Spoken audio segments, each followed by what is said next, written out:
Ladies and gentlemen and ladies, welcome to Oilers After Dark monthly review.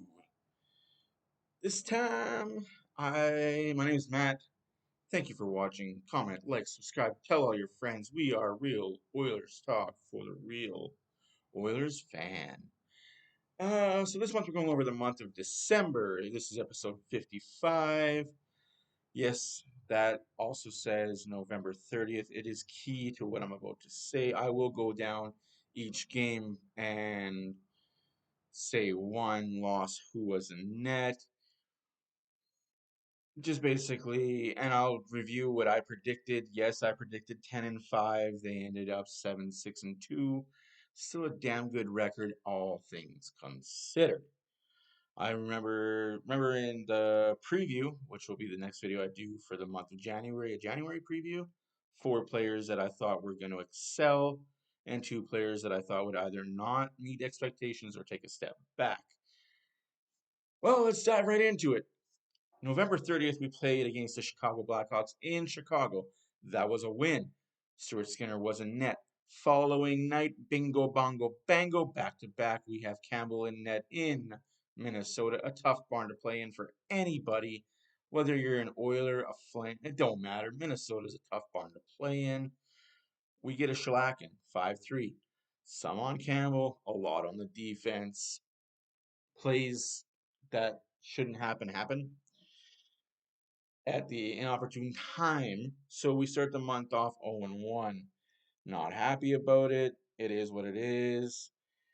That game, the Oilers went 1 for 3 on the power play. Minnesota went 2 for 3 on the power play.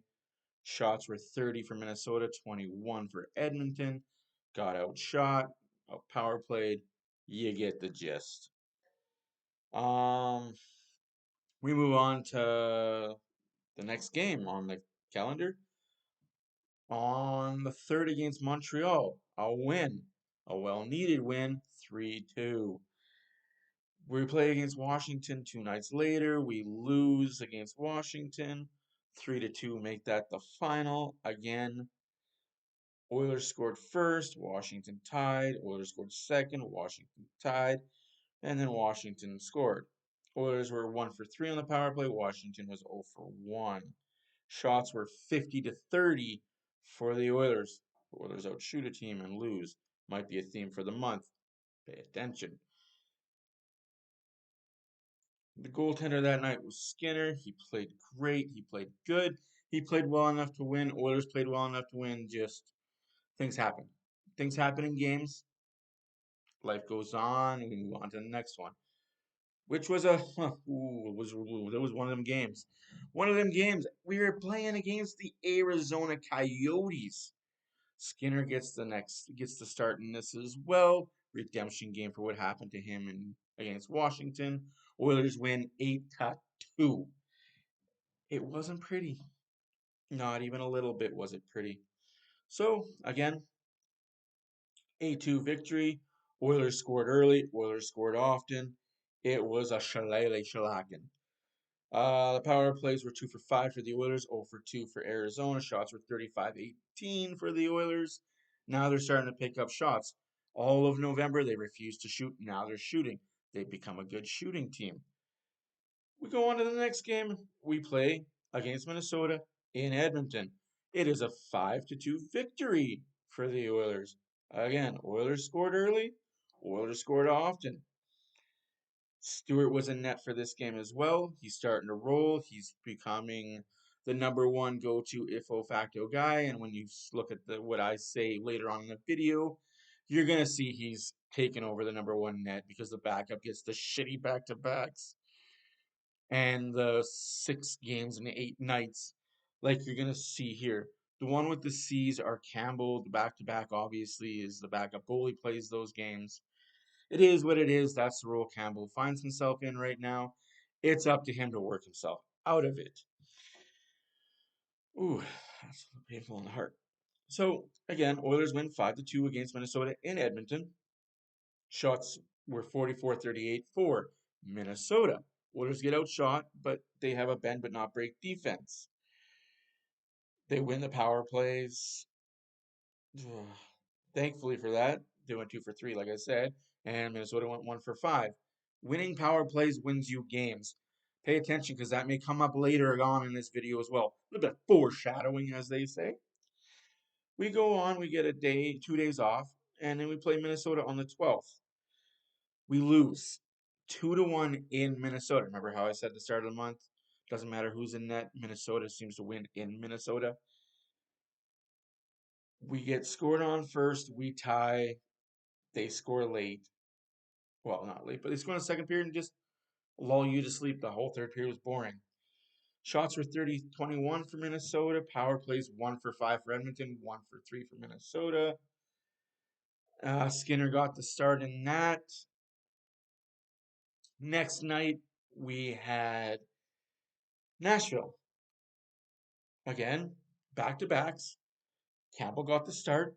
Oilers win 6-3 in Nashville. The Who's Your Daddy game. Please go like that video, comment on that video. Beautifully done. Again, Oilers score early, Oilers score often. It wasn't pretty. Oilers went 2 for 2 on the power play. Nashville went 0 for 5. Oilers had 37 shots. Nashville had 32. Again, if you don't like the stats, don't like the facts, get the heck out of here. I don't know why you're here because I'm a stat fact guy. I'm not a big analytics guy. The facts, the stats I focus on are shots, power plays, and if you scored one more goal than the other guy at the end of the game. Wins, losses, goals, shots. Like, very simple. I'm a very simple, stupid kind of guy. I don't look into, well, when he was on the ice for this long, and his matrix and metrics say this and this and this, and the metrics say if you shoot from here, the probability of this going in over this. Get all that analytics shit out of here. Analytics is not for hockey. I am not part of that analytic community. I will never be part of that analytic community. And anybody who is, God bless your heart. We play on in St. Louis on the 15th. We lose 4-3. Again, another close game. We lose in a shootout. Now, this is where the part of the video gets where I'm going to piss some people off a little bit. And I hope it gets some comments. I hate the loser point. I don't like it. I don't want to ever see it. I think it's ridiculous that a team sucks, but not sucks enough that they lose in 60 minutes. We held on for 61. No, you lost, you lost. You shouldn't get a point. So I call them the LOTs. Loser in overtime. Even if it's a shootout, I still call it the LOT, the lot. It is a lot point. And I don't like them. I don't like that the league gives them out all willy-nilly to people that suck, just not suck enough to lose in 60. The way I would love it is the NHL went 3 points for a win, 2 points for an overtime win or an overtime, and nothing for a loss in overtime. You don't get a loser point for losing. You lost. You don't deserve a point. Now, in saying that, since we live in the system of overtime points and loser points, and being a loser in overtime is okay, Oilers were really one shot away from having this record go from. Let me just do my quick notes here. 1, 2, 3, 4, 5.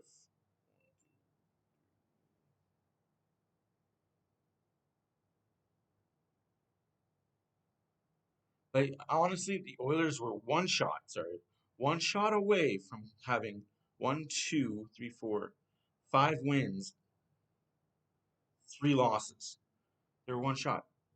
Instead, they're 4-4. They're one shot away, but loser points don't matter. Like I said, one shot away, you lost.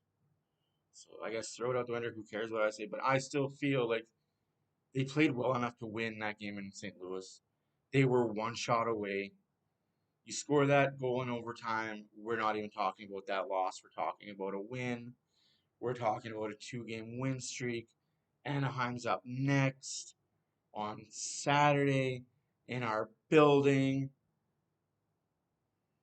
We're talking positives, right? And we're now 5-3 on the month instead of 4-4.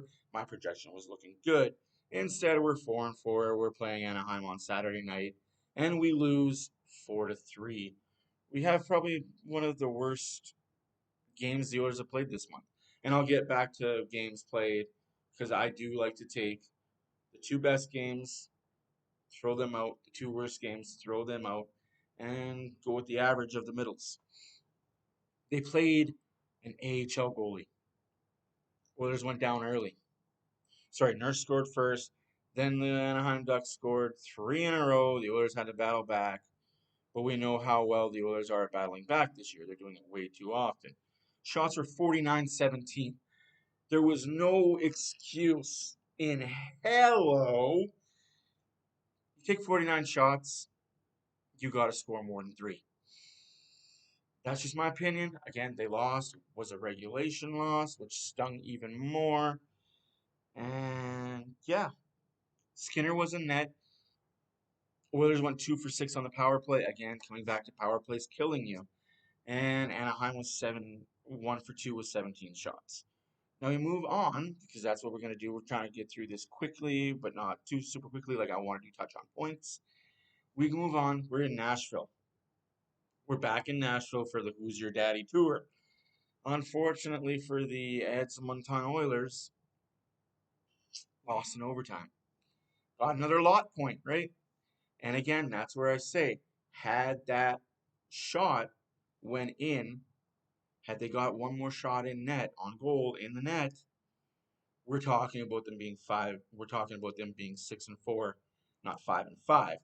6-4 is a lot better than 5-5 because 6-4 gives you those extra 2.4 points. So it is what it is. Again, the lot points, I don't like it, but hey, I guess it helped the Oilers out, got us a point, kept us in a playoff position, which we still are to this day as time of recording. Then 2 days later, we're in Dallas. Campbell was in net for the Nashville game because it was a lot of games and a lot of nights. So we got Skinner the night off. Had Campbell be in net against a good competition, which I really, really want to see more of. I'm sick of him playing the back to backs and the crummy teams that just the 6 games and 8 nights and all that Bolsheviki. Just please, how hard can it be to get him into some good competition? Let's see what he's got. We're moving now. Obviously, he played against Winnipeg, and he did freaking amazing, just like we thought he would. Didn't get the outcome, but still played well. Move on to the 21st. We're in Dallas.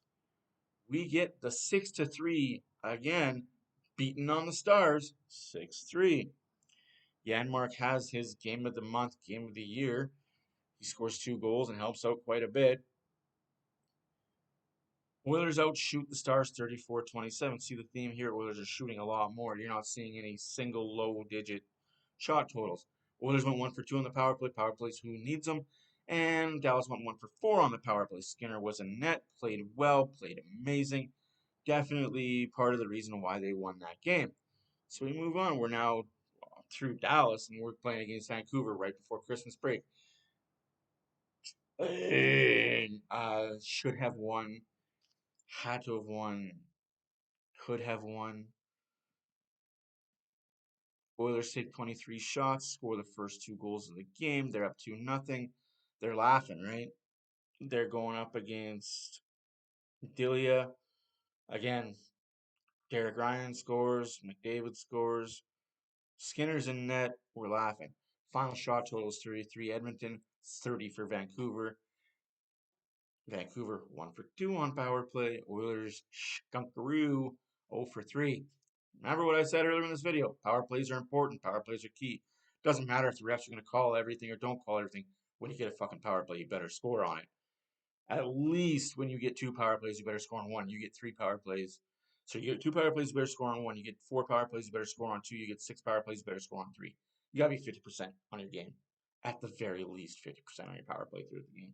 If you're not, you're just not going to win games in this league. It is what it is. That's just the way it is. You just can't win without a good power play. Oilers have a great power play when they're on, but when they're off, oh boy, it's the Globetrotters, and Globetrotters are not the greatest team in the world for winning games. Well, they are because they play against the Washington Generals that let them win, but that's neither here nor there, right? I just call them the Edmonton Globetrotters when they do 22 passes before a shot on the power play.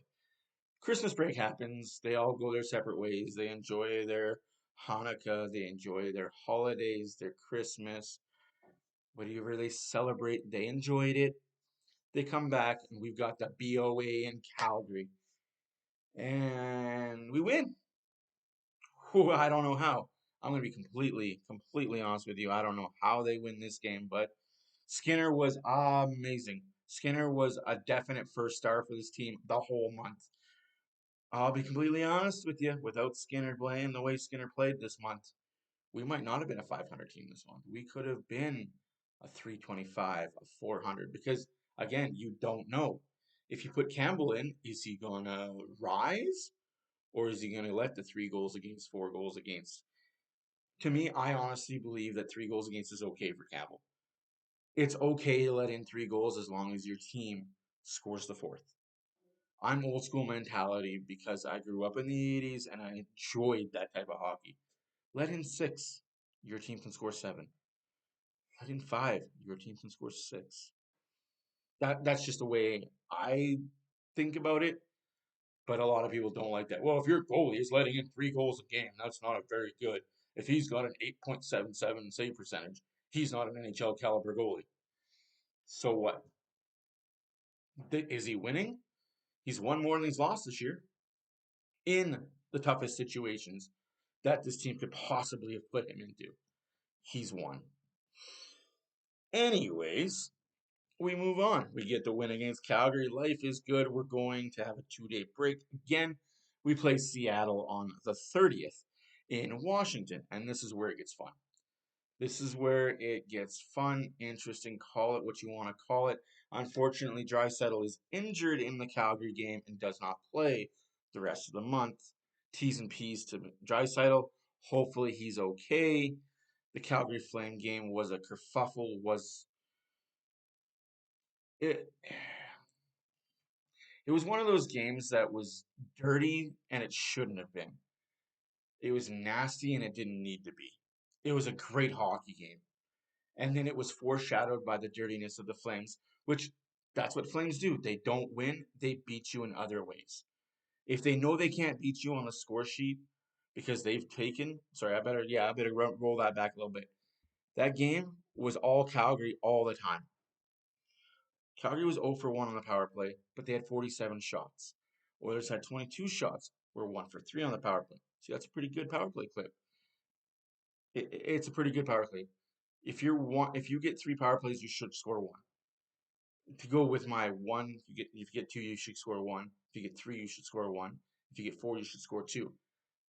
That's the clip. Like you get 3, you should score 1. It just if you're the NHL, there's 4 guys on the ice, you're 5. Again, the Flames did dominate that game. Kinda. I'm not even gonna say they dominated. They took shots from everywhere.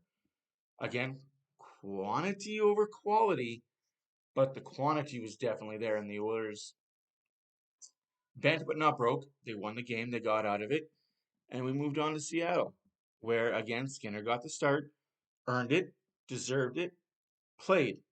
He earned the starter's role. He earned the starter's role. He's playing the starter's role, whether I like it or I don't like it. Whether I feel like Campbell's being bamboozled, hoodwinked, screwed because he's not playing more often. That's my opinion. That's my thing that I gotta fucking deal with. And I will. Like, I gotta get over the fact that, hey, maybe he's a $5 million backup. It honestly is gonna be that way. Then he's a $5 million backup, and the Oilers better hope that he wins the games they play him in. And they just gotta hope he doesn't play all back to backs because that's gonna suck for his confidence if it's a back to back with travel all the time. So, anyways, we go to Seattle. We're thinking, oh man, Seattle's such a good team. They're higher than us in the standings. No, I don't say that. What have I said? If you've watched my live streams, and I'm pretty sure most of you aren't going to watch this video, I've said all along Seattle is good because of the schedule that they've had. And I could make a video for you guys. Actually, leave a comment. Please, I'd really love for you guys to leave a comment. Tell me what video you would like me to. I'd like to make a Pacific Division video, just a breakdown of how easy the first 3 months of the schedule is for Vegas and Seattle. Like, incredibly easy. LA too. You can throw LA in that mix too.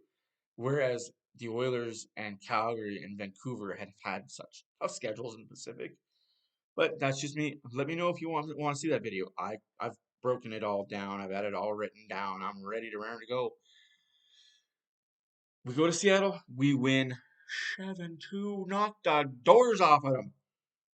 They were turkey legging it a little bit.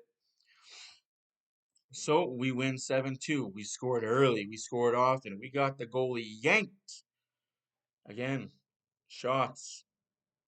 I'll tell you right now, got outshot. But it was 32-38 for Seattle. Here's the key stat here. 2 for 2 on the power play. 0 for 3 for Seattle. Again, power plays. Those things are important. We had a fight.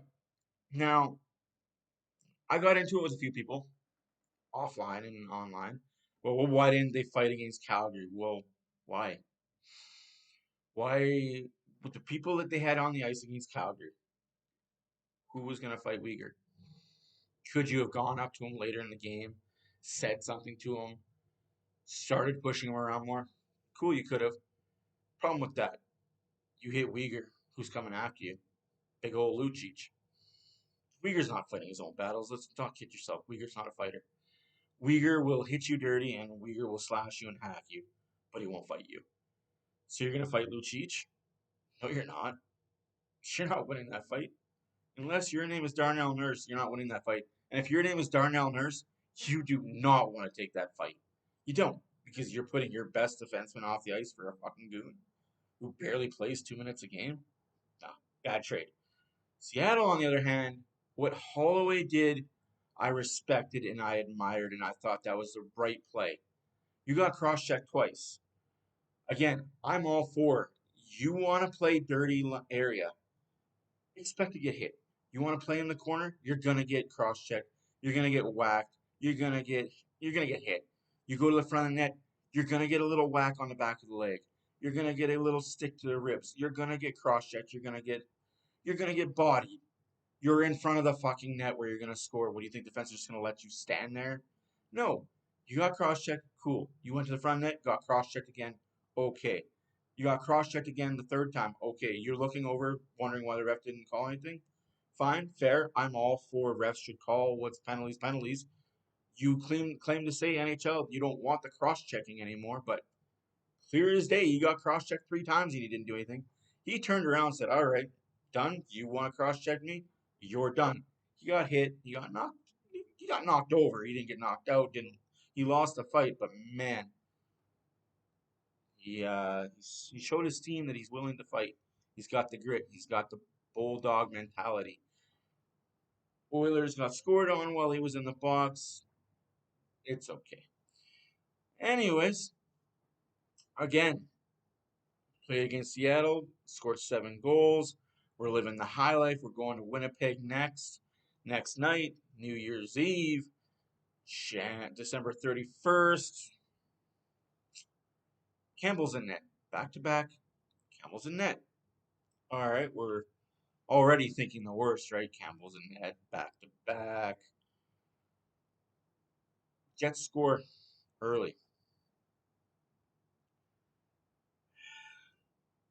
Again, I'm just here so I don't get fined.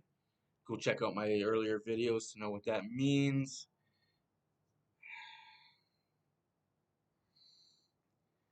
David skating without the puck. He interferes or slashes a player. It's a penalty. Like I'm gonna be honest. I missed the first period because I was at a dinner. I heard it on the radio. Bob Stauffer said, but that call doesn't get called against McDavid when he's hooked slash grabbed onto, like, because you claim, well, his speed, he goes too fast, we can't call everything. Well, if you're calling it against him, call it for him. Then they do. Oilers get the power play. They don't do anything with it. Suspect over the glass. Apparently, an over the glass is now subject to the officials on the ice. I thought it was a clear cut rule. You shoot the puck over the glass, it's a penalty. If it bounces off the glass or a stick or a player, it's not a penalty. But apparently, it's a subject to the rule of I'm here so I don't get fined. Of course, Winnipeg scores on it. Sloppy zone play by the Oilers. Pionk scores. Backdoor. Campbell slid over, got a big chunk of it. Couldn't save it all. But we go on. Costin gets one. Later on in the game, defensive lapse again. Something we've heard this before. One bad turnover turns into two bad mistakes, turns into the back of the net. Beautiful tip though. Like I will not take away the tip in front. That was a pretty nice tip in front by Connor. I can't say anything about the beautiful tip. That's why you get paid to do that. And the shots were 32-17 for the Oilers when it was all said and done. Now this is where I go quality over quantity. Quantity 32, quality 7. Jets quantity 17, quality 10. They had 10 bell chances that Campbell made amazing saves on. This game could have been easy 5-1, 6-1 before the end of the second period. But again, we're going to talk about power plays. Jets 1 for 3. Oilers a 0 for 5. Again, a skunk on the power play. Yes, missing Draisaitl. Yes, missing Kane. Okay. Everybody misses players. It sucks to miss players, but that's where the players on the ice have to prove their time on ice and prove that they deserve to be top six players. You've got two of your top six missing right now in Edmonton. We don't know how long Draisaitl's out for. We know Kane's gone for at least February.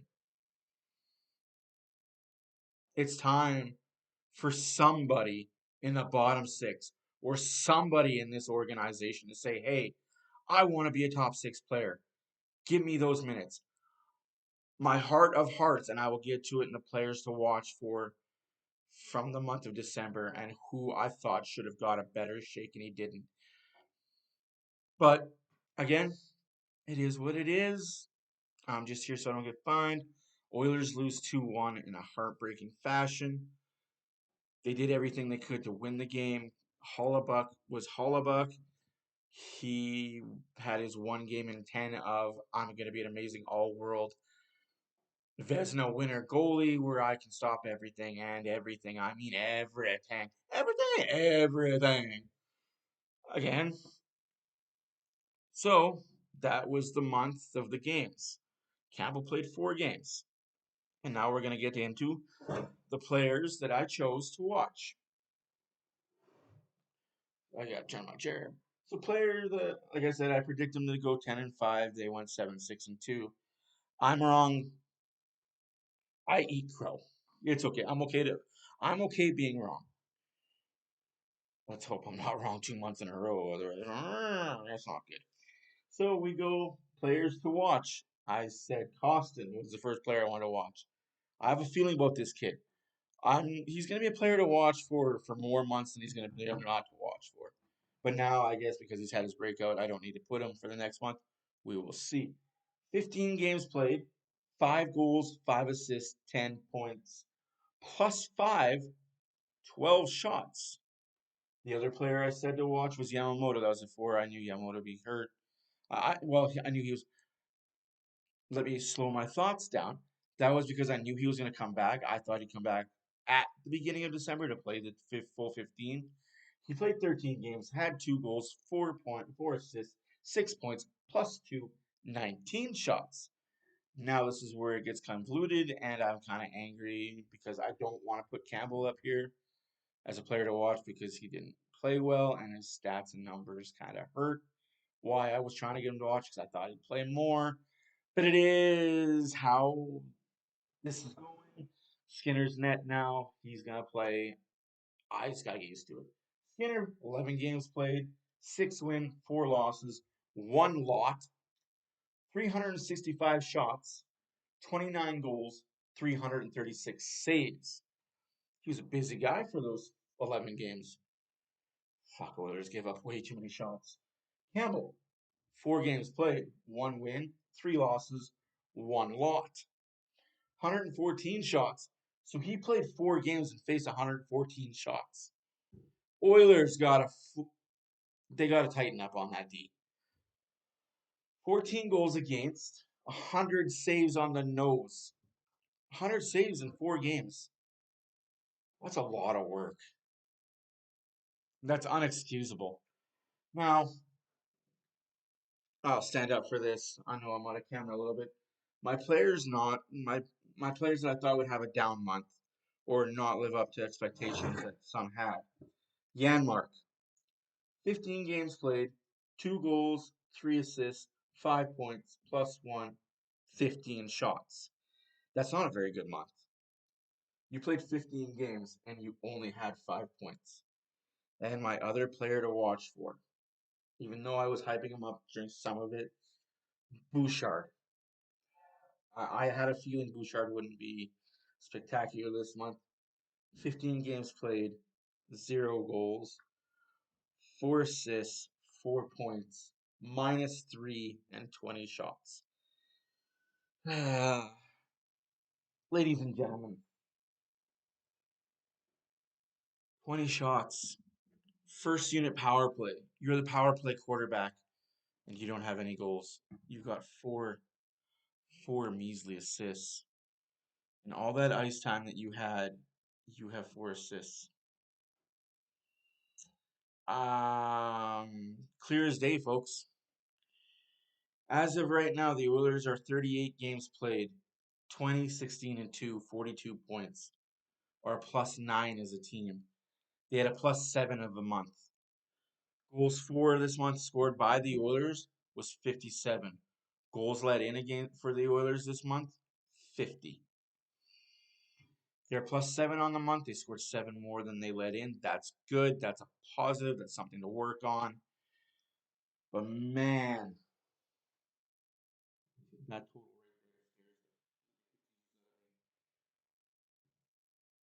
me. Games that we played.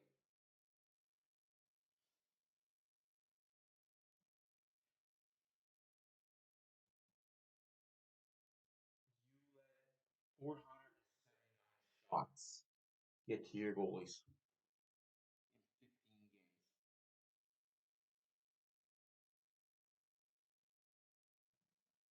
That's 31.9 shots a game. So 32 shots a game you let your goalies face. You can't win at a good clip by doing that. You just can't. I don't care what team you are, unless you got the all-world goalies, all-world goalies. And Skinner, thank God Skinner was so good this month. Again, that's it for this video. The month preview for January is coming up tomorrow. Thank you for watching. My name is Matt for Oilers After Dark. Comment, like, subscribe. Check out our Facebook page. We do a lot of great content over there. Tell all your friends. This guy just did a 33-minute video. Hopefully, we watch it, we comment on it. I really do love your comments. And again, I'm going to throw a little plug in here. To you 76 subscribers, I love you guys. To you guys that come onto my streams and interact with me, even if it's to tell me that I'm a bald guy that needs to shave his head because the light behind me is giving me a shine. I appreciate every single one of you. I really do. You guys make doing streams worth it. I love talking to you guys. I love sharing the knowledge I have for the Oilers, for the NHL, for anything in life. Happy New Year. It's January 2023. Let's hope this year is better than the last for you. We improve and we move forward as people. God bless y'all. Good night. See you tomorrow.